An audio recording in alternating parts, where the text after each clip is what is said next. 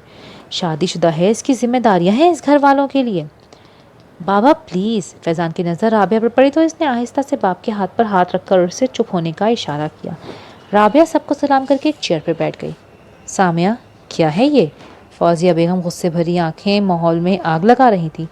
جی mummy جی، omelette ہے؟ سامیہ کی آواز میں سہما تاثر تھا۔ آملیٹ ایسا ہوتا ہے؟ اتنی موٹی موٹی ہری مرچ ڈالی جاتی ہے آملیٹ میں؟ لے جاؤ اسے میرے سامنے سے۔ فوزیہ بیگم نے غصے میں پلیٹ ہی پٹک دی۔ فصیح ہمدانی سمجھ گئے فوزیہ بیگم ان کا غصہ ناحق سامیہ پر اتار رہی تھی۔ انہوں نے ناشتے سے ہاتھ کھینچ لیے، نیپکن ٹیبل پر پٹکا اور غصے میں ایک لفظ بولے بغیر ہی اٹھ کر چلے گئے۔ بابا ناشتہ تو کر لیں۔ پیچھے فیضان اب کو آوازیں دیتے رہ گئے۔ انہوں نے مڑ کر بھی نہیں دیکھا۔ فیضان نے تعصب بھری نگاہوں سے ماں کو دیکھا تھا۔ فوزیہ بیگم نے ویل چیئر پیچھے کی اور اپنے کمرے کی طرف بڑھ گئی۔ سیما، میرا ناشتہ میرے کمرے میں لے کر آؤ۔ جاتے جاتے وہ سیما کو آواز دینا اور آرڈر لگانا نہ بھولی تھی۔ بہن کے سامنے حد تک پر سامیہ کی آنکھوں میں آنسو آ گئے تھے، جنہیں انہوں نے چھپا لیا تھا اور کچن کی طرف چلی گئی تھی۔ رابعہ کے لیے یہ ساری سچویشن انتہائی آکورڈ تھی۔ سامیہ کے لیے اس کا دل دکھ سے بھرا ہوا تھا۔ وہ خود بھی اٹھ جانے کو تھی پر سوری رابعہ، میں آپ سے سب کے لیے شرمندہ ہوں۔ ممی اپنی معذوری کی وجہ سے ایسی ہو گئی ہیں، پلیز مائنڈ نہ کرنا، ناشتہ کریں۔ اس ساری صورتحال میں بہت زیادہ تحمل اور بردباری کی ضرورت تھی اور اس نے ایسا ہی کیا۔ آہستہ سے اسبات میں سر ہلا کر وہ چائے بنانے لگی۔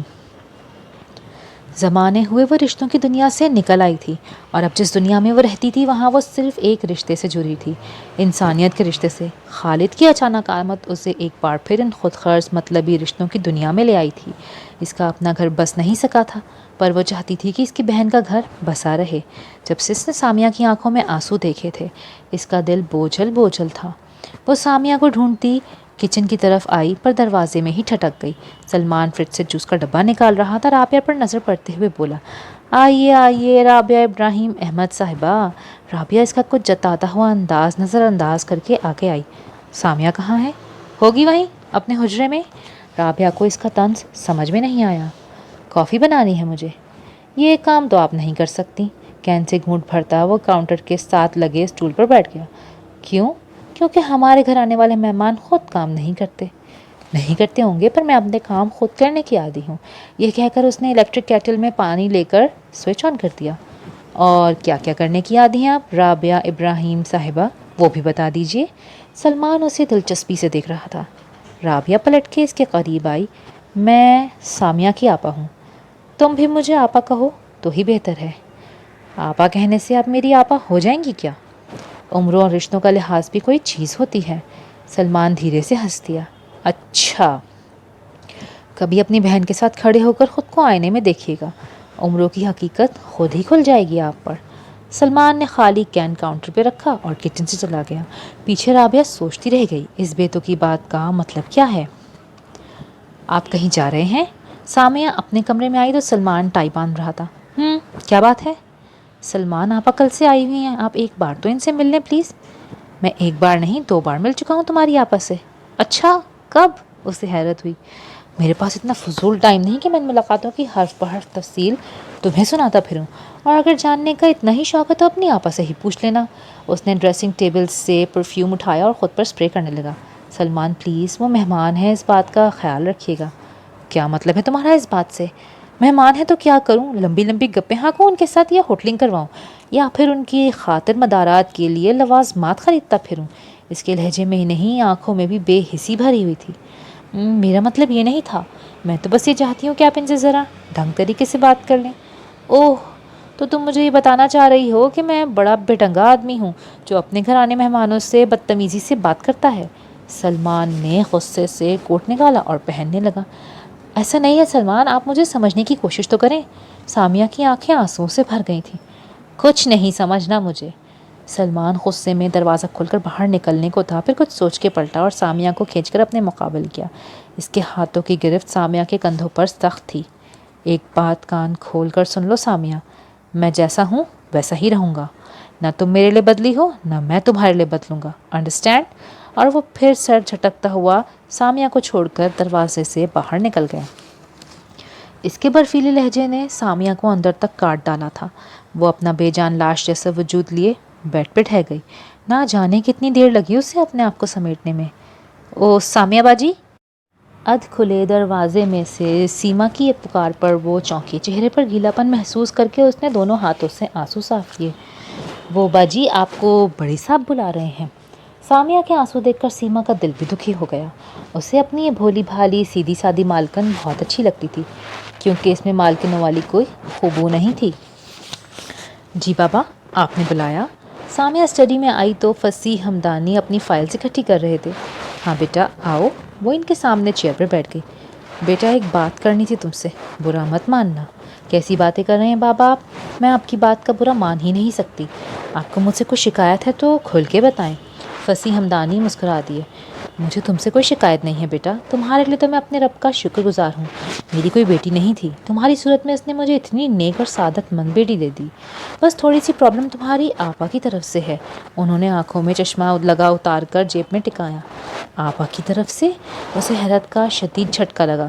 آپ کی کوئی بات ہوئی ان سے بابا؟ ارے نہیں بھائی، بات کوئی نہیں ہوئی، وہ تو بہت مینرڈ ہے، پر فوزیہ کو اس کے لباس پر اعتراض ہے۔ تم تو جانتی ہو وہ کس مزاج کی عورت ہے۔ مجھے ڈر ہے وہ اپنے ان خیالات کو رابعہ پر برے انداز سے آشکار نہ کرتے۔ آج کل اس کے مزاج کا چڑچڑا پن بھی عروج پر ہے۔ رابعہ مہمان ہے اور میں نہیں چاہتا اسے بدمزگی والے ماحول میں رہنا پڑے۔ آج صبح ناشتے پر بھی اس کے سامنے کوئی اچھا سین تو نہیں ہوا۔ تم اسے ذرا مشرقی لباس کی ترغیب دلاؤ، اس طرح کہ اس سے بھی برا نہ لگے۔ سمجھ رہی ہو نا میری بات؟ جی بابا آپ فکر نہ کریں، میں سمجھ گئی، آپا سے بات کر لوں گی میں۔ گڈ، خوش رہو۔ انہوں نے مسکرا کر سامیہ کے سر پہ ہاتھ رکھ دیا۔ سیما، او سیما، کہاں مر گئی کم بخت؟ فوزیہ بیگم کے کمرے کے قریب سے گزرتے ہوئے رابعہ کو ان کی آوازیں سنائی تھیں۔ اس نے ہچکچاتے ہوئے دروازہ کھولا تو سامنے ہی بیڈ پر فوزیہ بیگم شدید بے چینی میں پہلو بدل رہی تھی۔ کیا ہوا آنٹی، خیریت؟ اوہ تم میرا ایک کام کر دو پلیز۔ انہیں رابعہ کا دم غنیمت لگا۔ ذرا سیما کو بلا دو، وہ مجھے باتھ روم لے جائے گی۔ آنٹی سیما کو آتے آتے نہ جانے کتنا ٹائم لگ جائے، آپ میرے ساتھ آئیں، میں لے چلتی ہوں۔ اس نے پھرتی سے ویل چیئر بیڈ کے ساتھ ایڈجسٹ کی۔ نہیں میں تمہارے ساتھ نہیں جاؤں گی، تم تو مہمان ہو۔ آنٹی مہمان بعد میں، پہلے میں ایک انسان ہوں اور میرا فرض ہے کہ اگر آپ کسی مشکل میں ہیں تو میں آپ کی مدد کروں۔ آپ ٹینشن چھوڑیں اور آئیں میرے ساتھ۔ اس نے سہارا دے کر فوزیہ بیگم کو ویل چیئر پر بٹھایا اور پھر ان کے نانا کرنے کے باوجود انہیں باتھ روم لے گئی۔ واپس آ کر رابعہ نے دوبارہ انہیں بیڈ پر لٹایا، ان کے تکیے صحیح کیا اور کمبل اڑا دیا۔ شکریہ، انہوں نے ممنونیت سے اس کا ہاتھ تھام لیا۔ اس نے مسکرا کر ان کا ہاتھ تھپکا اور پھر ان کی دوائیاں چیک کرنے لگے۔ آپ کی ایک دوائی کم ہے۔ ہاں فیضان آئے گا تو اسے بتاؤں گی۔ رابعہ سمجھ گئی فیضان بیگم صاحبہ کی دوائیوں کے معاملے میں لاپرواہ ہے۔ اس نے دوائی نوٹ کی اور کمرے سے باہر آ گئی۔ آدھے گھنٹے بعد وہ اس کی دوائی کے ساتھ ان کے کمرے میں موجود تھی۔ یہ دیکھیں آپا، کتنا خوبصورت سوٹ ہے، لکھنوی میسوری اسٹائل۔ سامیہ آگے پیچھے سے سوٹ کی بناوٹ چیک کرتے ہوئے بولی۔ اس وقت دونوں بہنیں طارق روڈ کے ایک بوتیک میں موجود تھیں۔ اچھا ہے، پر تمہارے سائز کا تو نہیں لگتا۔ آپا میں اپنے لیے نہیں، آپ کے لیے لے رہی ہوں۔ اس نے شفون کا ایک اور سوٹ نکالا۔ میرے لیے یہ؟ میں اس کا کیا کروں گی سامیہ، میں اب شلوار قمیض نہیں پہنتی۔ رابعہ کو الجھن ہوئی۔ وہ تو میں دیکھ ہی رہی ہوں آپا، لیکن آپ تو بالکل ہی بدل گئی ہیں، اور شلوار قمیض پہننا تو آپ نے بالکل چھوڑ دیا ہے۔ پر پلیز جب تک آپ میرے پاس ہیں میری خوشی کی خاطر شلوار قمیض پہن لیا کریں۔ تم خواہ مخواہ ضد کر رہی ہو سامیہ، میں ان کپڑوں میں انکمفرٹیبل فیل کروں گی۔ رابعہ کو سوچ کر ہی گھٹن ہو رہی تھی۔ آپا پلیز، آپ نے انکار بالکل بھی نہیں کرنا۔ اور پھر وہ دونوں گرہن رابعہ کو سامیہ کی ضد کے آگے گھٹنے ہی ٹیکنے پڑ گئے۔ واپسی میں سامیہ نے دھوراجی کا گولا گنڈا بنوایا، جو کہ رابعہ نے تو صرف چکھا، پر سامیہ نے خوب ڈٹ کے کھایا۔ گھر آ کر رابعہ کچھ میڈیکیٹڈ مساج کریمیں اور سنکائی کے لیے گرم پانی کی بوتل لے کر پھر فوزیہ کے کمرے میں آ گئی اور ان کے ہزار منع کرنے کے باوجود ٹانگوں کی سکائی کی اور مساج کیا۔ نہ جانے کتنے پل بیت گئے تھے اسے آئینے میں خود کو تکتے ہوئے۔ سالوں پہلے وہ رابعہ کہیں کھو گئی تھی جو آج اسے اس آئینے میں ملی تھی۔ سفید چکن کی کرتی، پھولدار ٹراؤزر اور اس پر سرخ شفون کا دوپٹہ اس کے حسن کو چار چاند لگا رہے تھے۔ اس کے منع کرنے کے باوجود بھی سامیہ اس کے کانوں میں سرخ نگینوں والے بندے اور ہاتھوں میں سرخ چوڑیاں ڈال گئی تھی۔ 8 سال پہلے وہ کتنے شوق سے سجتی سنورتی تھی، تہواروں اور تقریبات کے علاوہ بھی گھر میں اچھے کپڑے اور میچنگ جویلری پہنے رکھتی۔ نیچرل پنک کلر کی لپسٹک اسے بہت پسند تھی، وہ روز لگاتی اور جب ختم ہو جاتی تو پھر منگوا لیتی۔ شنو خالہ سے اس کی کلائیوں میں ہمیشہ چوڑیاں بولتی رہتی تھیں۔ اماں روز ٹوکتی اتنا تیار نہ ہوا کر رابعہ، نظر لگ جائے گی، اور وہ پلٹ کر جواب دیتی اماں آپ تو مجھے دیکھتی ہی نہیں، پھر نظر کیسے لگے گی؟ اسے کیا خبر تھی نظر لگ جانے کے ڈر سے ہی تو اماں دیکھتی نہیں تھیں۔ ہفتے میں 2 دن اسے لازمی ابا سے سادگی پر لیکچر ملتا تھا، جو وہ نہایت سعادت مندی سے ایک کان سے سن کے دوسرے سے اڑا دیتی۔ خالد کہتا تھا رابعہ تو جتنا بھی سچ سنور لے پر رہے گی وہی چڑیل کی چڑیل۔ 2 سال چھوٹا ہونے کے باوجود اس نے رابعہ کو بڑی بہنوں والی عزت کبھی نہیں دی تھی، پر دوستی اتنی تھی کہ جب تک اپنی ہر بات رابعہ سے شیئر نہ کر لیتا اس کا کھانا ہضم نہیں ہوتا تھا۔ اسکول کی سہیلیاں چھیڑتی ہائے ظالم، تجھ پر تو ہمارا ہی دل فدا ہوا جا رہا ہے، جس کے ساتھ بیاہ کر جائے گی اس کا تو قتل ہی کر دینا ہے تو نے۔ پر الٹ ہی ہو گیا، جس کے ساتھ بیاہ کر گئی اس نے رابعہ کے احساسات اور جذبات کا خون کر دیا۔ سرخ بندے، سرخ چوڑیاں، سرخ دوپٹہ، سب کچھ سرخ خون میں بدل گیا۔ اسے ہر چیز میں خون ہی خون نظر آنے لگا۔ وحشت زدہ ہو کر وہ آئینے کے سامنے سے ہٹ گئی۔ کوئی اس کے اندر بول رہا تھا اب تو کچھ بھی کر لے وہ پہلے والی رابعہ کبھی بھی نہیں بن سکتی تھی۔ اپنے اندر کی اس آواز سے گھبرا کر وہ کمرے سے باہر آ گئی۔ چند لمحے اپنے حواس بحال کرنے کے بعد وہ کچن کی طرف بڑھ گئی۔ لاؤنج کی طرف سے آتے فیضان کے قدم اسے دیکھ کر تھم سے گئے۔ قریب آنے پر بے اختیار اس کے منہ سے نکلا ماشاءاللہ۔ اس بے اختیاری سے وہ بھی بول گئے استغفر اللہ، پر فیضان کے کان ہی نہیں روم روم صرف وہ سن رہا تھا جو ان کا دل بول رہا تھا۔ ہو گیا تھا رواں جو دیکھا اسے، ہو گیا تھا رواں جو دیکھا اسے، ایک دریا رکھا ہوا تھا میں، میری پیاری آپا۔ جیسے ہی رابعہ کچن میں آئی سامیہ نے گلے میں باہیں ڈال کر اس کے گال چوم لیے۔ دیکھا سیما، یہ ہے میری اصلی والی آپا۔ سچی سامیہ باجی، آج تو رابعہ باجی بالکل مغل اعظم والی انارکلی لگ رہی ہیں۔ بہت اچھے، اور کوئی مثال نہیں ملی تمہیں میرے لیے، لیکن مدھوبالا ہی بنا ڈالا۔ اور تم مجھے یہ بتاؤ، اس نے سامیہ کی طرف رخ کیا، تمہارے جیٹ کے بیوی بچے نہیں ہیں کیا؟ جب دیکھو تنہا گھومتے نظر آتے ہیں۔ سامیہ ہنس پڑی۔ کیا ہو گیا ہے آپ کو آپا؟ بھلا فیضان بھائی کے بیوی بچے کہاں سے آئے؟ وہ تو ابھی تک کنوارے ہیں۔ سامیہ کی بات سن کے رابعہ کو حیرت ہوئی۔ بس تو پھر باقی عمر بھی ایسے ہی گزارنے والی ہے کیا؟ بھلا 40 سال کے آدمی سے کون شادی کرے گا؟ آپا وہ سلمان سے صرف 4 سال بڑے ہیں، بس ذرا جسم بھاری ہونے کی وجہ سے بڑے بڑے لگتے ہیں۔ پاپا بتا رہے تھے یونیورسٹی میں فیضان بھائی کو ایک لڑکی پسند تھی، بہت ماڈرن تھی، پر ممی جی کو ایسی لڑکیاں بالکل پسند نہیں۔ فیضان بھائی نے بڑی کوشش کی کہ کسی طرح معاملہ سیٹ ہو جائے، پر نہ تو ممی جی اسے قبول کرنے کو تیار ہوئیں اور نہ وہ لڑکی اپنا لائف سٹائل چینج کرنے پر تیار ہوئی۔ 3 سال اسی کشمکش میں گزر گئے، پھر وہ لڑکی بدل ہو کر شادی کر کے آسٹریا چلی گئی۔ اس بات کو بھی 6-7 سال ہو چکے ہیں۔ ممی جی نے بہت چاہا کہ وہ کہیں شادی کر لیں، پر وہ راضی ہی نہیں ہوتے۔ اسی وجہ نے ممی کو سلمان کی شادی کرنے پر مجبور کر دیا۔ رابعہ خاموش ہو گئی تھی۔ ہاں تو بھائی برخوردار، کیا چل رہا ہے؟ فصیح ہمدانی ٹی وی لاؤنج میں آئے تو فیضان اور سلمان کوئی سیاسی ٹاک شو دیکھ رہے تھے۔ بڑی فنی سچویشن ہے بابا، دائیں بازو کی بیٹنگ اور بائیں بازو کی بولنگ چل رہی ہے، بیچ میں مولانا صاحب نے اپنا اکھاڑا جما لیا ہے، اب دھرنے پر دھرنا چل رہا ہے۔ فیضان نے سیاسی صورتحال پر کمنٹ کیا۔ نہیں یار، اس کا مطلب ایک بار پھر سٹاک مارکیٹ بیٹھنے والی ہے۔ خیر سلمان، 1-2 روز میں شیخ الجبار والی ڈیل کے پیپرز فائنل ہو جائیں گے تو تم دبئی چلے جانا۔ ٹھیک ہے بابا۔ تبھی سامیہ سب کو ڈنر کے لیے بلانے آئی۔ ڈائننگ ہال میں فوزیہ بیگم پہلے سے ہی موجود تھی۔ ارے بیگم صاحبہ، آپ تو ہم سے بھی پہلے تشریف فرما ہے۔ آپ کو اچھا نہیں لگ رہا تو واپس چلی جاتی ہوں۔ وہ چڑ کر بولی، کیسی باتیں کر رہی ہو؟ میں تو چاہتا ہوں تم ہمیشہ میرے سامنے بیٹھی رہو اور میں تمہیں دیکھتا رہوں۔ فیضان اور سلمان کے چہروں پر بھی مسکراہٹ دوڑ گئی۔ توبہ کریں، شرم کریں، بچے سامنے بیٹھے ہیں۔ فوزیہ بیگم شوہر کے رومانٹک موڈ پر گڑبڑا گئیں۔ بھائی میں تو چاہتا ہوں ہمارے بچے ہم سے پیار محبت سیکھیں، پر میری کوشش کا کوئی خاطر خواہ اثر نہیں ہو رہا۔ انہوں نے سلمان کی طرف دیکھا تو اس کے چہرے پر سنجیدگی کا تاثر چھا گیا۔ سامیہ اور رابعہ بھی آ گئیں۔ فوزیہ بیگم رابعہ کو دیکھ کر حیران ہوئی۔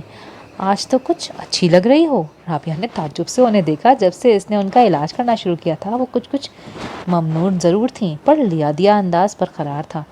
بیگم، تعریف میں تو کنجوسی نہیں کیا کرتے۔ رابعہ بیٹا بہت اچھی لگ رہی ہو، فصیح ہمدانی نے کھل کر سراہا۔ فیضان نے بمشکل اپنے لبوں پر مچلتی تعریف کو روکا۔ سلمان سنجیدگی سے کھانا کھانے میں مشغول تھا، پر کنکھیوں سے مسلسل دونوں بہنوں کا جائزہ لے رہا تھا۔ سامیہ زبردست، پلاؤ بہت کمال بنایا ہے تم نے۔ میں نہیں، رابعہ آپا نے بنایا ہے۔ اس نے پیار سے بہن کو دیکھا۔ واقعی؟ اس کا مطلب تم دونوں بہنیں مردوں کے دل تک پہنچنے کا راستہ جانتی ہو؟ فیضان نے شرارت سے رابعہ کو دیکھا اور اس نے فیضان کو غصے سے۔ زندگی میں اور بھی بہت کچھ ہوتا ہے بھائی، صرف کھانا ہی سب کچھ نہیں ہوتا۔ سلمان کی اس بات پر رابعہ چونکی تھی۔ رابعہ، وہاں کینیڈا میں بھی پاکستانی کھانے پکاتی ہو کیا؟ فوزیہ بیگم نے سب کی توجہ اس طرف سے ہٹائی۔ نہیں آنٹی، پاکستانی کھانے ٹائم مانگتے ہیں اور میرے پاس وہاں اتنا ٹائم نہیں ہوتا۔ کیوں، ایسا کیا کرتی ہو؟ میں سینئر لیونگ سینٹر میں بوڑھے لوگوں کی دیکھ بھال کرتی ہوں۔ فوزیہ بیگم کا منہ برا سا بن گیا پر وہ خاموش رہیں۔ دیٹس گریٹ بھائی، یہ تو بہت ہی اعلیٰ خدمت کا کام ہے، قابل فخر بات ہے۔ معمولی نرس ہونے میں فوزیہ بیگم نے دل کی بات زبان پر لے آئی۔ ممی، نرس بالکل بھی معمولی نہیں ہوتی۔ جن کے اپنے بے یار و مددگار ان کو چھوڑ جاتے ہیں نا، انہیں نرس سنبھالتی ہے۔ انسانیت کا مسیحا۔ رابعہ سن وجود کے ساتھ فیضان کو سنتی رہی، اس کا روم روم کان بن چکا تھا۔ اچھا بس بس، اپنے لیکچر اپنے پاس رکھو اور چپ کر کے کھانا کھاؤ، فوزیہ بیگم نے اپنی جھیب مٹاتے ہوئے کہا۔ فصیح ہمدانی نے تعصب سے بیگم کو دیکھا۔ سویٹ ڈش لے کر سلمان جانے لگا تو سامیہ نے پوچھا، سلمان آپ نے بتایا ہی نہیں، آپ کو کھانا کیسا لگا؟ سلمان نے رک کر رابعہ کو دیکھا۔ پلاؤ واقعی مزیدار تھا۔ پھر سامیہ کو دیکھ کر بولا، کچھ اپنی آپا سے ہی سیکھ لیا ہوتا۔ درد کی تیز لہر سامیہ کا دل کاٹ گئی۔ کوئی کچھ سمجھا، کوئی کچھ، پر وہ اچھی طرح سے اس کا مطلب سمجھ گئی تھی۔ آج پھر نیند اس کی آنکھوں سے روٹھی ہوئی تھی، پر آج وجہ اجنبی ماحول نہیں تھا، بلکہ وہ تلخ و شیریں رویے تھے جس کا سامنا اس کی بہن کو اپنے سسرال میں تھا۔ دل گھبرایا تو وہ باہر باغ میں چلی آئی۔ سامیہ پہلے سے ہی موجود تھی۔ آپا، آپ سوئی نہیں؟ نہیں، یہ تم اس وقت یہاں کیا کر رہی ہو؟ ایسے ہی کھلی فضا میں کھڑے ہونے کا دل چاہ رہا تھا۔ سامیہ، سلمان تم سے اتنا اکھڑا اکھڑا کیوں رہتا ہے؟ کیا بتاؤں آپا، میری تو خود سمجھ میں نہیں آتا، آخر وہ مجھ سے کیا چاہتے ہیں؟ سامیہ کے چہرے پر برسوں کی تھکن اتر آئی۔ کتنا عرصہ ہوا ہے تمہاری شادی کو؟ دونوں بہنیں وہیں سیڑھیوں پہ بیٹھ گئی تھیں۔ 3 سال۔ 3 سال میں تم یہ نہیں جان پائیں کہ تم سے وہ کیا چاہتا ہے؟ کیا شروع سے ہی ایسا تھا؟ شروع میں ایسے نہیں تھے، چند دن بہت اچھے تھے، پر آہستہ آہستہ بات بات پر الجھنے لگے۔ ہر وقت کہتے خود کو بدلو، میں زیادہ خدمت کرتی تو کہتے مجھے بیوی چاہیے، نوکرانی نہیں۔ ان کی پسند کا کھانا بناتی تو کہتے کوک اچھی ہو پر بیوی نہیں۔ شروع میں اپنے ساتھ کہیں لے کر جاتے تھے، پھر آہستہ آہستہ وہ بھی چھوڑ دیا۔ کہنے لگے تمہیں ساتھ لے جانا سوائے شرمندگی کے اور کچھ نہیں۔ بات کرتے کرتے سامیہ کی آنکھوں میں آنسو آ گئے۔ تم نے اس کے ان بدلتے رویوں کو ڈسکس کیا گھر میں کسی کے ساتھ؟ ممی جی سے بات کی تھی میں نے، پر انہوں نے سختی سے منع کر دیا خود کو بدلنے کے لیے۔ بقول ان کے میں اپنے طرز عمل پر قائم رہی تو سلمان خود بخود بدل جائیں گے، پر اگر میں بدلی تو گھر کا ماحول خراب ہوگا۔ یہ کیا لاجک ہوئی بھلا؟ ہر لڑکی کو اپنے سسرال میں ایڈجسٹ ہونے کے لیے کچھ نہ کچھ تبدیلی اپنی ذات میں لانی پڑتی ہے۔ آپ صحیح کہہ رہی ہیں آپا، پر ممی جی رتی بھر میری ذات میں کوئی تبدیلی برداشت کرنے کو تیار ہی نہیں۔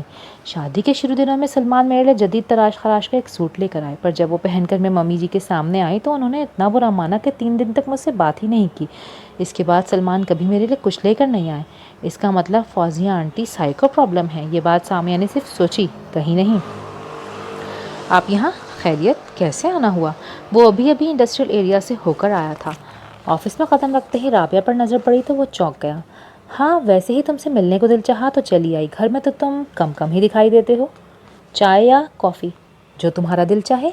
اس نے انٹرکام پر کافی کا آرڈر دے دیا، پھر دوبارہ توجہ سے رابعہ کے چہرے پر نظریں گاڑ دیں۔ میں ابھی تک تمہارا مسئلہ نہیں سمجھ پائی۔ سلمان کے تاثرات میں کوئی فرق نہیں آیا۔ میرے مسئلے سمجھنے کی آپ کو ضرورت بھی کیا ہے؟ ضرورت اس لیے ہے کہ تمہارے مسئلے سامیہ کی خوشیوں پر اثر انداز ہو رہے ہیں۔ سب کو اپنی اپنی خوشیوں کی پڑی ہے۔ سلمان زہر خند لہجے میں بولا۔ یہی بات تمہارے لیے بھی کہی جا سکتی ہے۔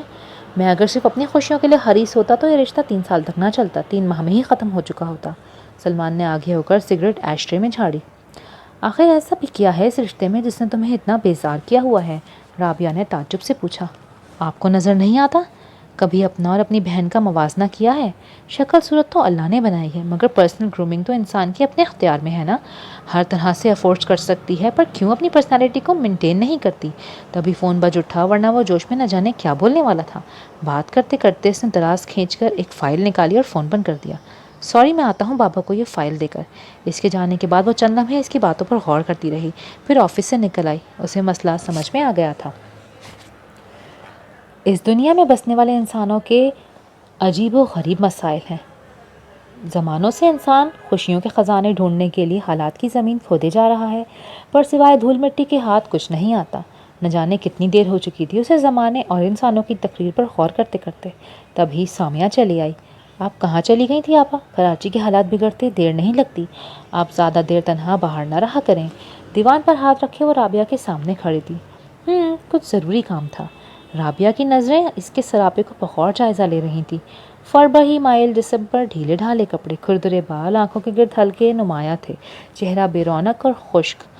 وہ تقریباً عمر میں اس سے 6 سال چھوٹا ہونے کے باوجود 4-5 سال بڑی ہی لگ رہی تھی۔ کیا ہوا آپا؟ ایسے کیا دیکھ رہی ہیں آپ؟ وہ رابعہ کے پاس ہی بیٹھ گئی۔ دیکھ رہی ہوں تم خود سے کتنی لاپرواہ ہو۔ سلمان اگر تمہیں تبدیلی چاہتا ہے تو صحیح چاہتا ہے۔ خود پر تھوڑی توجہ دے کر تم اپنے حالات بہتر بنا سکتی ہو۔ تمہاری ساس اگر نہیں چاہتی کہ تم اپنا حلیہ تبدیل کرو تو بھی شوہر کی خواہش تمہارے لیے زیادہ اہم ہونی چاہیے۔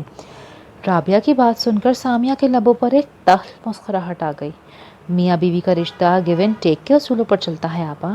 میں سلمان کے لیے خود کو بدل بھی لوں تب بھی وہ میرے لیے اپنی سوچ کبھی نہیں بدلیں گے۔ اس کی بات سن کر سامیہ کو رابعہ دیکھنے لگ گئی۔ تم مجھے کھل کر بتاؤ سامیہ، جو بھی بات ہے۔ چھوڑیں آپا، آپ چند دنوں کے لیے آئی ہیں، میں آپ کو دکھی نہیں کرنا چاہتی۔ تمہیں دکھی دیکھ کر میں کون سا سکھی رہ سکتی ہوں؟ پر سامیہ، میں اب ان عورتوں میں سے نہیں رہی جو خود کو حالات کے دھارے پر چھوڑ کر قسمت کو دوش دیتی ہیں۔ میرے نزدیک زندگی جدوجہد کا نام ہے۔ آزمائش کس پر نہیں آتی، پر عقل کا استعمال کر کے خود کو آزمائشوں سے نکال کر حالات بہتر بنانا ہی انسان کا کام ہے۔ تمہیں بھی حالات کو بہتر بنانا ہوگا۔ تم دونوں کے بیچ کی یہ تلخی حالات کو کہاں سے کہاں لے جائے گی، تمہیں اندازہ ہے اس بات کا؟ آج اگر وہ تمہیں اپنی زندگی سے نکال دے تو تم کہاں جاؤ گی؟ کبھی سوچا ہے اس بارے میں؟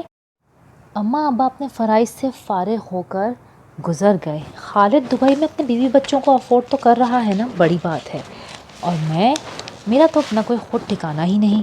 تمہیں اپنے گھر میں اپنی پوزیشن کو مضبوط کرنا ہی ہوگا۔ رابعہ کی بات سن کر سامیہ کی آنکھوں میں آنسو آ گئے۔ میں سب سمجھتی ہوں آپا، پر میری پوزیشن مضبوط نہیں ہوگی۔ میاں بیوی کے تعلقات کو ان کی اولاد مضبوط بناتی ہے، ہماری زندگی میں ایسا کوئی چکر ہی نہیں۔ رابعہ نے حیرت سے اسے دیکھا۔ 3 سال کوئی بڑا عرصہ نہیں ہوتا سامیہ، اللہ نے چاہا تو اولاد بھی ہو جائے گی۔ اور اگر تم اس سلسلے میں بے یقینی کا شکار ہو تو اپنا میڈیکل چیک اپ کرواؤ۔ میں بے یقینی کا شکار نہیں ہوں آپا، پر سلمان نہیں چاہتے کہ ہماری اولاد ہو۔ کیوں؟ وہ کیوں نہیں چاہتا؟ حیرت اور دکھ رابعہ کے چہرے پر چھپ سے گئے تھے۔ آپا وہ زندگی کو انجوائے کرنا چاہتے ہیں۔ انہوں نے سوچا ہوا تھا کہ پہلے 5 سال صرف انجوائمنٹ میں گزاریں گے، گھومنا پھرنا، ہوٹلنگ، شاپنگ۔ مجھے میری خوشی سے محروم کیا تو خود بھی خوش نہیں ہے، جلتے سڑتے ہی رہتے ہیں۔ آپ نہیں جانتی آپا انہوں نے میرے ساتھ کیا کیا۔ شادی کے 4 ماہ بعد میں پریگننٹ ہو گئی تھی، پر سلمان نے دھوکہ دیا مجھے، چیک اپ کے بہانے میرا ابارشن کروا دیا۔ روتے روتے سامیہ کی ہچکیاں بن گئی۔ رابعہ سن رہ گئی۔ اسے لگا ایک بار پھر وہ اذیت اور تکلیف اس پر سے گزر چکی ہے جو برسوں پہلے وہ جھیل چکی تھی۔ اس نے سامیہ کو پیار سے اپنی باہوں میں سمیٹ لیا، جیسے ایک ماں اپنے بچوں کو باہوں میں سمیٹتی ہے۔ ٹائی کی نوٹ صحیح کر کے انہوں نے بالوں میں برش کیا اور پھر کوٹ پہن کر آئینے میں اپنی ساری تیاری چیک کی۔ تبھی دروازے پر دستک ہوئی۔ یس کم ان۔ انداز ایسا تھا جیسے اپنے چپراسی کو اجازت دے رہے ہوں۔ چشمے ماں روشن، دلے ماں شاد، آئیے۔ ان کی اس باادب چھچھوری گفتگو پر رابعہ کے تن بدن میں آگ لگ گئی، پر مصلحتاً وہ خاموش رہی۔ وہ مجھے ایک کام کے سلسلے میں آپ کی مدد چاہیے۔ زہر نصیب، فرمائیے بندہ کیا خدمت کر سکتا ہے آپ کی؟ انہوں نے ایک ہاتھ سینے پہ رکھ کے پوچھا۔ کیا ہم بیٹھ کے بات کر سکتے ہیں؟ ضرور، بیٹھیے۔ اس کا سنجیدہ انداز دیکھ کر وہ بھی سنجیدگی کے دائرے میں آ گئے۔ رابعہ کی ساری بات سن کر انہوں نے ایک لمبی سانس کھینچی اور بولے، یہ تو کوئی مسئلہ ہی نہیں، سمجھے آپ کا کام ہو گیا۔ میں ممی سے بات کر لوں گا، ان کے علاوہ اور کوئی خدمت؟ اس کا پچھلا والا انداز لوٹنے لگا۔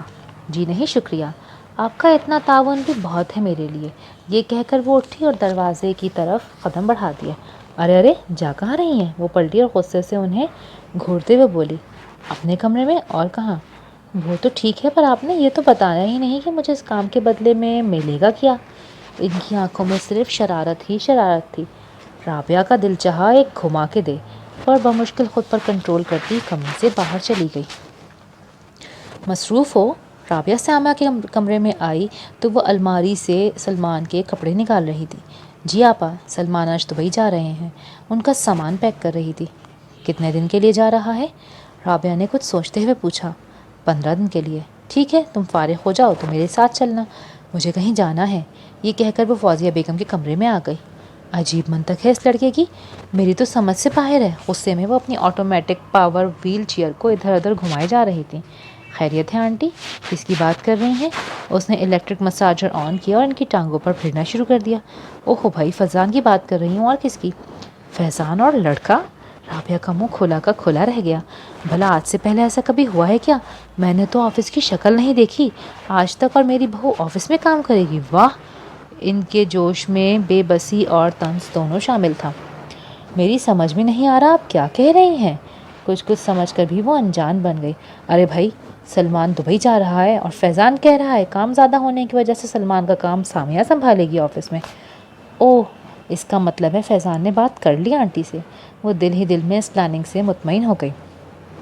چلیں آنٹی، 15 دن ہی کی تو بات ہے، پتہ بھی نہیں چلیں گے، اس نے انہیں تسلی دی۔ وہ آفس میں کام کرے گی تو پیچھے گھر کی دیکھ بھال کون کرے گا؟ وہ بیزار لہجے میں بولی۔ آپ اور میں، ہم دونوں سنبھالیں گے نا گھر کو۔ میں کیسے سنبھال سکتی ہوں ویل چیئر پر بیٹھ کر؟ کیوں نہیں سنبھال سکتی آنٹی؟ ویل چیئر کیا کہتی ہے آپ کو؟ کتنے ہی کام بیٹھے بیٹھے ہو جاتے ہیں، پر میں آپ کی کم عقلی پر حیران ہوں۔ فوزیہ نے کڑے تیوروں سے رابعہ کو دیکھا۔ کیا مطلب ہے تمہارا لڑکی؟ میرا مطلب ہے آنٹی، عقل مند ساسیں کبھی بھی اپنا گھر، اپنا کچن بہو کے ہاتھ میں سونپ کر سائڈ میں نہیں ہوتی، کیونکہ کچن ایک ایسی جگہ ہوتی ہے جہاں سے عورت پورے گھر پر حکمرانی کرتی ہے۔ سلام ہے آپ کی عظمت کو، آپ نے جیتے جی سب کچھ میری بہن کے ہاتھ میں سونپ دیا۔ کبھی کی کہی ہوئی اماں کی یہ بات اس نے بیگم فوزیہ کے گوش گزار کر دی تھی۔ یہ بات ان کے حلق سے کڑوی گولی کی طرح اتری۔ کہتی تو تم ٹھیک ہو، پر اصل میں جب سے میری ٹانگیں بے جان ہوئی ہیں نا، تمہارے انکل نے مجھے کام کاج سے منع کر دیا۔ آنٹی، انہوں نے تو آپ کے خیال ہی کرنے پر کہا، پر آج اگر آپ گھر کی ذمہ داری سنبھال رہی ہوتی تو انکل کی نظر میں آپ کی قدر و منزلت پہلے سے کہیں زیادہ ہوتی۔ جانے انجانے میں رابعہ نے ان کی دکھتی رگ پر ہاتھ رکھ دیا تھا۔ شادی کے بعد سے لے کر آج تک فوزیہ بیگم جس طرح شوہر کی توجہ چاہتی تھیں وہ انہیں کبھی نہیں مل سکی تھی۔ وہ سانولے رنگ کی قبول صورت عورت تھیں اور جسم ہمیشہ سے قدرے بھاری تھا۔ قد مناسب تھا، پر بھاری جسم کی وجہ سے ذرا چھوٹا ہی لگتا تھا۔ ان کے مقابلے میں فصیح ہمدانی کا شمار خوبصورت عورتوں کے سامنے خوبصورت مردوں میں ہوتا تھا۔ فوزیہ بیگم سے ان کا رشتہ فوزیہ بیگم کی پیدائش کے ساتھ ہی جڑ گیا تھا۔ وہ ان کی سگی ماموزاد تھیں، پر جیسے ہی فصیح ہمدانی شعور کی منزلوں کو پہنچے، ان کے قدم آپ ہی آپ اپنی چچا زاد سائقہ کی طرف بڑھنے لگے، جو کہ بے حد خوبصورت، اسمارٹ اور ترادار تھی۔ انہوں نے ایڑی چوٹی کا زور لگا دیا کہ کسی طرح فوزیہ بیگم سے رشتہ ختم ہو جائے اور سائقہ سے جڑ جائے، پر والد کے قوی ارادے کے آگے ان کی ایک نہ چلی۔ مجبوراً صحرا باندھ کر فوزیہ بیگم کو ہی گھر لانا پڑا۔ یہ سب فوزیہ بیگم سے ڈھپکا چھپا نہیں تھا، بلکہ وہ یہ بھی جانتی تھی کہ آج بھی خاندانی پارٹیز میں سائقہ کو دیکھ کر فصیح ہمدانی ٹھنڈی ٹھنڈی آہیں بھرتے ہیں۔ اسی لیے انہیں حسن خوبصورتی اور اسمارٹنس سے ہدرجہ بیر تھا، جو ان کی اولاد کی خواہشات اور جذبات پر اثر انداز ہو رہا تھا۔ آہستہ آہستہ رابعہ ان کی نفسیات سمجھ رہی تھی۔ وہ سمجھ گئی تھی کہ فوزیہ بیگم سامیہ کو گھرداری میں الجھا کر خود سے غافل کرنا چاہ رہی تھی، جبکہ جانتی تھیں کہ بیٹا زمانے کے ساتھ چلنے والی ماڈرن فیشنیبل بیوی کا ساتھ چاہ رہا ہے۔ بیٹوں کو ان کی خواہش سے دور رکھ کر وہ لاشعوری طور پر فصیح ہمدانی سے اپنی بے وقتی کا بدلہ لے رہی تھیں۔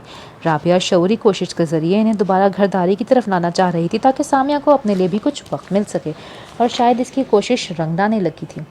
جس بنگلے کے سامنے رابعہ نے گاڑی رکوائی، اس بنگلے کے گیٹ پر بہت بڑا بورڈ لگا تھا، جس پر لکھا تھا Farah beauty parlour and slimming centre. یہاں کیوں آئی ہیں آپا؟ رابعہ اس کی بات سنی انسنی کرتی اندر بڑھ گئی۔ آئیے رابعہ، کیسی ہیں آپ؟ اچھا، تو یہ ہیں آپ کی بہن جن کا ٹریٹمنٹ کرنا ہے۔ میڈم فرح دونوں سے بہت تپاک سے ملی۔ سامیہ ان کی بات سن کر پریشان ہو گئی۔ جی، یہ سامیہ ہے اور آپ کے پاس 15 دن ہیں۔ میڈم فرح نے جانچتی نگاہ سامیہ پر ڈالی۔ ڈونٹ وری، 15 دن میں تو آپ کو واضح فرق نظر آ جائے گا۔ انہوں نے 2 لڑکیوں کو بلایا۔ ان کا مینیکیور پیڈیکیور اور فیشل ٹریٹمنٹ کرو، ہیئر کٹنگ کرو، مساج روز ہوگا، ایکسرسائز میں خود کرواؤں، ڈائٹ پلان دو انہیں۔ سامیہ، آپ ان کے ساتھ جائیں۔ دعا نوکرہن سامیہ کو جانا ہی پڑا۔ پیچھے رابعہ میڈم فرح سے کہہ رہی تھی، ایک بات اور بھی ہے، میری بہن میں کانفیڈنس نہیں ہے لوگوں میں گھلنے ملنے اور بات چیت کا۔ میں سمجھ رہی ہوں، آپ فکر نہ کریں، میں انہیں یہاں آنے والی خواتین سے ملواؤں گی۔ جب وہ آپس میں بات چیت کریں گی تو ان کا کانفیڈنس لیول ہائی ہوگا۔ میڈم کی باتوں سے مطمئن ہو کر رابعہ وہاں سے اٹھ آئی۔ مغرب سے کچھ پہلے سامیہ واپس آ گئی۔ اس کے سارے وجود پر ایک خاموشی چھائی تھی۔ رات وہ اپنا تکیہ اٹھا کر رابعہ کے کمرے میں آ گئی۔ تم یہاں کہاں بھئی؟ رابعہ کو انگلش ناول پڑھ رہی تھی، اسے اپنے برابر لیٹتے دیکھ کر پوچھا۔ آبا جب تک سلمان نہیں آ جاتے نا، میں آپ کے پاس سوؤں گی۔ کم آن سامیہ، اب تم کوئی بچی ہو، جاؤ اپنے کمرے میں جا کر سو۔ پر سامیہ پر کوئی اثر نہیں ہوا، اس نے کروٹ رابعہ کی طرف لے لی۔ آپ نے یہ سب کیوں کیا آپا؟ میں نے ساری بات آپ کو بتا دی تھی، پھر بھی؟ اس کے لہجے میں دکھ بول رہا تھا۔ اس معاشرے میں ماں باپ کے کیے ہوئے غلط فیصلوں کا بھگتان اکثر بیٹیوں کو ہی بھگتنا پڑتا ہے سامیہ۔ آپ کو لگتا ہے ابا نے میری یہاں شادی کر کے غلط کیا؟ رابعہ نے اینک سائڈ ٹیبل پر رکھی اور کتاب بند کر دی۔ ہاں، مجھے یہی لگتا ہے کہ ابا نے غلط کیا۔ وہ ایک سرکاری ملازم تھے، گھر کبھی اپنا نہ بنا سکے، نہ اپنے بچوں کو اچھی تعلیم دلوائی، پھر تمہاری شادی اتنے امیر آدمی سے کیوں کر دی؟ سامیہ اٹھ کر بیٹھ گئی۔ اماں نے یہ بات پوچھی تھی ابا سے میری شادی سے پہلے، تو کہنے لگے میں اپنی بچی کو آسائشیں نہ دے سکا، پر امیر خاندان میں شادی کر کے اسے اچھا مستقبل ضرور دے سکتا ہوں۔ آج اگر ابا زندہ ہوتے تو انہیں اندازہ ہوتا کہ آسائشیں خوشیوں کا نعم البدل نہیں ہوتی۔ رابعہ کے لہجے میں طنز کی گہری کاٹ تھی۔ پر آپا، ہر ماں باپ کی خواہش ہوتی ہے کہ ان کی بیٹیاں کھاتے پیتے امیر گھرانوں میں بیاہی جائیں۔ اگر ابا نے ایسا چاہا تو کیا برا کیا؟ سامیہ کو رابعہ کی باتوں پر حیرت ہو رہی تھی۔ کھاتے پیتے گھرانوں میں شادیاں کرنے سے پہلے امیر گھرانوں میں رہنے بسنے کے طور طریقے بھی تو سکھاتے نا ابا۔ ہمارے گھر میں زمین پر بیٹھ کر ہاتھ سے کھانا کھایا جاتا تھا، ڈائننگ ٹیبل پر بٹھا کر چھری کانٹے کا استعمال سکھایا تھا ابا نے۔ گورنمنٹ اسکول سے میٹرک کروانے کے بعد کالج کی شکل نہیں دکھائی تھی۔ شادیاں کی ایسے گھروں میں جہاں شوہر چاہتے ہیں محفلوں میں ان کی بیویاں ہائی فائی انگلش بولیں۔ سامیہ کچھ نہیں بول سکی۔ ہاتھ تو کیا کسی نامحرم نے نظروں سے بھی نہیں چھوا تھا ہمیں۔ شوہر چاہتے ہیں بے حجابانہ ان کے دوستوں سے ہاتھ ملائیں۔ سامیہ کی نظریں جھک گئیں۔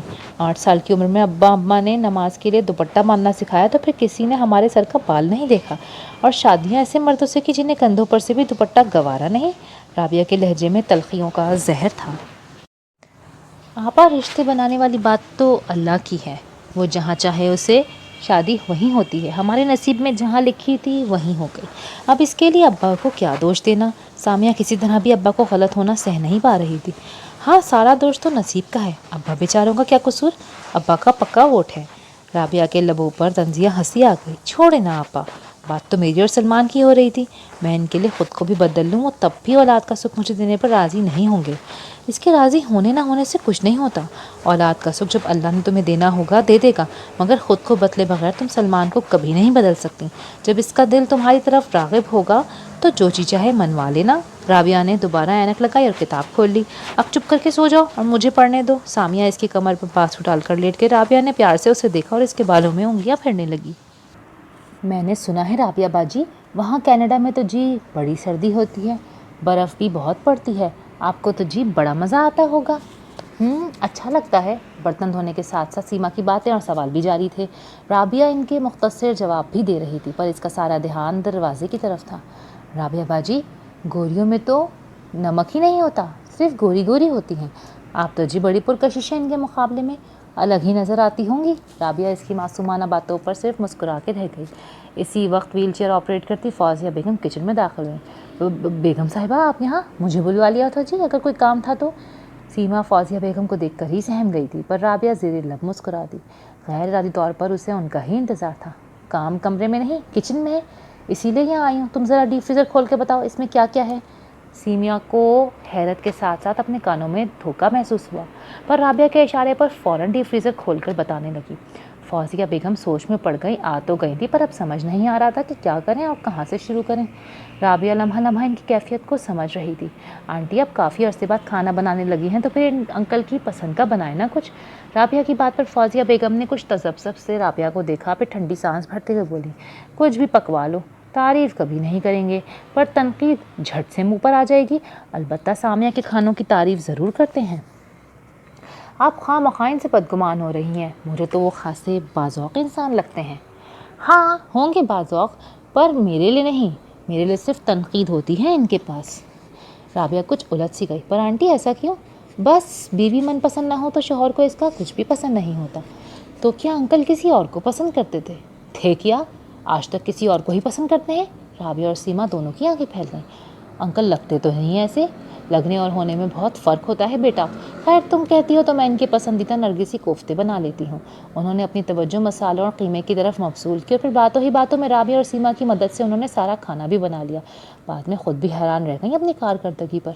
رابعہ ان کے سامنے اسٹول کھینچ کر بیٹھ گئی تھی. دیکھیں آنٹی، میں نہ کہتی تھی یہ ویل چیئر کوئی بڑا مسئلہ ہی نہیں اگر آپ کچھ کرنا چاہیں. اس نے ان کے ہاتھ اپنے ہاتھوں میں لے لیے. نہ جانے کیوں میرا دل کہتا ہے کہ میرے واپس جانے سے پہلے آپ اس ویل چیئر کو بھی چھوڑ دیں گی. رابعہ کا یہ انداز فوزیہ بیگم کے دل کو چھو گیا. پہلی بار انہوں نے رابعہ کو اپنے دل کے بہت قریب محسوس کیا تھا.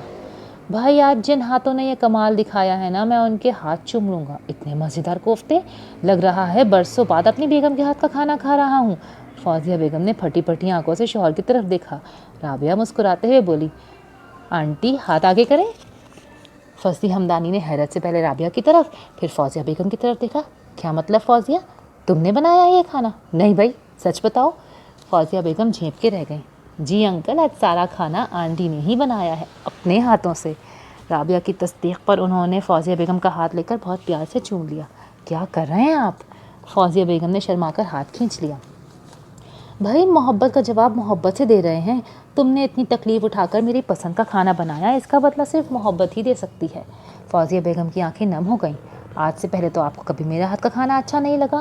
برسوں سے دل میں چھپا شکوہ منہ پر آ ہی گیا. تمہارے ہاتھ کا بنا کھانا ہی تو اچھا لگتا تھا، پر کبھی کہا اس لیے نہیں کہ کہیں تم مغرور نہ ہو جاؤ. یہ کیا بات ہوئی بھلا؟ وہ نہ روٹھے پن سے بولی. پر ممی جی، اتنا سارا کھانا آپ نے تنہا کیسے بنا لیا؟ سامیہ کو جیسے ابھی تک یقین نہیں آیا تھا. تنہا کیسے بنا سکتی تھی؟ رابعہ نے مدد سے بنوایا ہے. پھر تو ممکن ہے بابا، جہاں حسن اور ذہانت مل جائے وہاں کمال ہی ہو جایا کرتے ہیں. رابعہ کے غصے سے بھری آنکھیں فیضان کی محبت بھری آنکھوں سے ٹکرائیں اور دونوں نے پھوٹنے والی چنگاریاں دیکھیں. فصیح ہمدانی اس سے پوشیدہ نہ رہ سکے. فیضان کے دل کا حال اس کے چہرے پر لکھا صاف نظر آ رہا تھا اور انہیں اس تحریر پر کوئی اعتراض نہیں تھا. سامیہ آج جلدی سو گئی تھی، جبکہ رابعہ حسب معمول ایک ہاتھ میں کتاب پکڑے غرق تھی اور دوسرا ہاتھ مسلسل سامیہ کے بال سہلا رہا تھا. تبھی دروازے پر ہونے والی دستک پر وہ چونکی. دروازہ کھولا تو سامنے فصیح ہمدانی کھڑے تھے. انکل آپ آئیے. وہ اندر آ گئے. سب خیریت ہے؟ رابعہ نے کچھ تشویش سے پوچھا. ہاں سب خیریت ہے بیٹا، میں تو اس وقت تمہارا شکریہ ادا کرنے آیا ہوں. تم نے میرے گھر میں جو مثبت تبدیلیاں لائی ہیں، اور صرف گھر میں ہی نہیں میری ذات میں بھی. کافی عرصے سے مجھے اس بات کا احساس ہو رہا ہے کہ فوزیہ کے ساتھ میں بہت زیادتی کر گیا ہوں. اگر میں نے اسے محبت سے ٹریٹ کیا ہوتا تو شاید آج وہ اتنی چڑچڑی نہ ہوتی. اس احساس کے باوجود میں اپنی زیادتی کا ازالہ نہیں کر پا رہا تھا، پر آج تمہارے احساس دلانے پر میں ہمت کر پایا ہوں. تھینک یو بیٹا، تھینک یو سو مچ. انہوں نے پیار سے اس کے سر پہ ہاتھ پھیرا. اچھی بات ہے انکل، آپ کو یہ احساس ہو گیا. اب دیکھیے گا آپ یہی احساس انہیں ویل چیئر سے اٹھا دیں گے اور انشاءاللہ وہ اپنے پیروں پہ چلنے لگیں گی انشاءاللہ. انہوں نے بھی اس کا ساتھ دیا. سامیہ کو پارلر جاتے ہوئے 5 دن ہو گئے تھے. اس کی جلد چمکنے لگی تھی. فوزیہ بیگم بھی تندہی سے گھریلو ذمہ داریاں نبھا رہی تھی. اس وقت بھی وہ چکن کو مسالہ تیار کر رہی تھیں. رابعہ انہیں مسالے اور ان کی مطلوبہ چیزیں پکڑاتی جاتی تھی. چکن پر مسالہ لگاتے ہوئے اچانک انہوں نے پوچھا، رابعہ ایک بات پوچھوں تم سے؟ رابعہ دہی پھینٹ رہی تھی. جی پوچھیں آنٹی. سامیہ نے بتایا تھا کہ تمہیں طلاق ہو چکی ہے، کیا وجہ تھی؟ رابعہ کے ہاتھ ہی نہیں دھڑکن بھی تھم گئی تھی. یہ وہ سوال تھا جس کے متعلق وہ جانتی تھی کہ پاکستان میں جگہ جگہ اس کا جواب دینا پڑے گا. اس نے دہی چھوڑ کر پیاز اٹھا لی. وہ کسی دوسری عورت میں انوالو تھا. فوزیہ بیگم 1 منٹ خاموش ہو گئیں. ہاں ہاں، اچھے مستقبل کا سوچ کر ماں باپ اتنی دور شادیاں کر دیتے ہیں، پھر یہ اکثر لڑکیوں کو اس کے برے نتائج بھگتنے پڑتے ہیں. دوبارہ شادی کیوں نہیں کی؟ آؤچ. اس لمحے کٹنگ بورڈ پر پیاز کاٹتے ہوئے اس کی انگلی پر کٹ لگ گیا. کیا ہوا؟ ارے کتنی تیزی سے خون بہہ رہا ہے. رابعہ نل کے نیچے ہاتھ کرو فوراً. فوزیہ بیگم کی آواز پر وہ ہوش میں آئی اور جلدی سے ہاتھ نل کے نیچے کر دیا. پانی کے ساتھ بہتے بہتے خون ختم ہو کر پانی رہ گیا، مگر رابعہ کو ابھی بھی لگ رہا تھا کہ پانی نہیں، نل سے خون بہہ رہا ہے. خاموش فضا تھی، کہیں سایہ بھی نہ تھا. اس شہر میں ہم سے کوئی تنہا بھی نہ تھا. رات کا نہ جانے کون سا پہر تھا. سامیہ بہت دیر ہوئی سو چکی تھی. باہر بادلوں کی گھن گرج جاری تھی اور اندر اس کا دم گھٹا جا رہا تھا. اندر کی گھٹن سے گھبرا کر وہ باہر باغ میں آ گئی. آرائشی لیمپ مدھم روشنی بکھیر رہے تھے. اونچے اونچے پیڑ طوفانی ہواؤں کے ساتھ لہراتے بھیانک منظر لگ رہے تھے. سفید کاٹن کا دوپٹہ ہوا کے ساتھ اڑ جانے کو بے قرار تھا. موٹی موٹی بوندوں کی جل تھل شروع ہو چکی تھی. آسمان کی طرف سر اونچا کیے وہ تیزی سے برستی بارش کی بوندوں کو اپنے چہرے پر روکتی رہی. سر سے لے کر پاؤں تک بھیگتے